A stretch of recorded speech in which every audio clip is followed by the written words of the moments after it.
च्या सुरुवातीलाच आत्ताची सगळ्यात महत्त्वाची आणि मोठी बातमी आपण पाहूयात। शिंदेंच्या नगरसेवकावर अत्याचाराचा गुन्हा दाखल झालाय।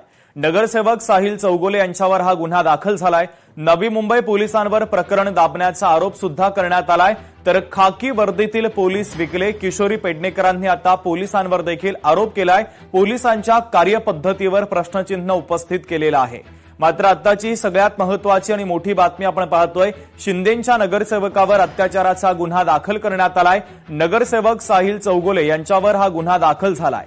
नवी मुंबई पोलिसांवर प्रकरण दाबण्याचा आरोप देखील करण्यात आलाय। तर खाकी वर्दीतील पोलीस विकले गेले असा गंभीर आरोप आता किशोरी पेडणेकरांनी केलेला आहे।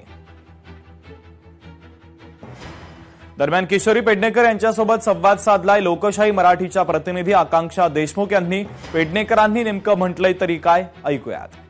नवी मुंबईतील शिवसेना शिंदे गटाचे नगरसेवक त्यांनी एका महिलेवर बलात्कार केल्याचा गुन्हा त्यांच्यावर दाखल झालेला आहे। आपण जर पाहिलं असेल हा मुद्दा स्वतः किशोरीताई पेडणेकर यांनी उचलून धरलेला आहे। ताई सोबत आहेत आपल्या। ताई, खरं तर मोठा मुद्दा आहे हा आणि बलात्काराचा गुन्हा दाखल झालेला आहे। पीडितेला न्याय पाहिजे, कशी मदत तुमच्याकडनं? मुळात साहिल चौगुले हे स्वीकृत नगरसेवक आहेत असं कळलंय आणि ते विकृत त्यांची जी मानसिकता आहे ती पण आता दिसलेली आहे। आणि जी मुलगी कुटुंब बत्सल होती, या मुलीला मुलगा नवरा असं तिचं कुटुंब होतं, कुठल्या तरी एका कारणामुळे ती त्याच्या तावडीत सापडली आणि तिला धुंदीत करून जे काही असं तिच्या म्हणण्यानुसार ते झालेलं आहे। माझं म्हणणं आहे, शिंदे साहेबांची लाडकी बहीण एवढी गाजली 1500 रुपये देऊन महिलांना मतदान करण्यास भाग पाडलं।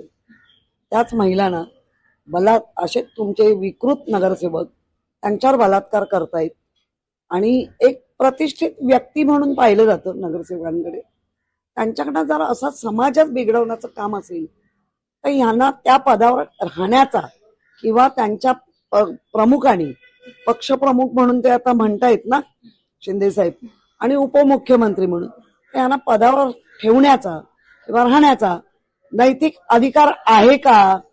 आणि जी ती नैतिकता पक्षात आहे तर याला पहिला स्वीकृत नगरसेवकांना त्याला पहिलं काढा, त्याची इन्क्वायरी करा।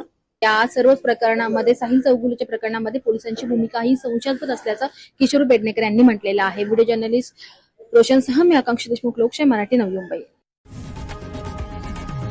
लोकशाही मराठी ऐका, पहा, जागरूक रहा।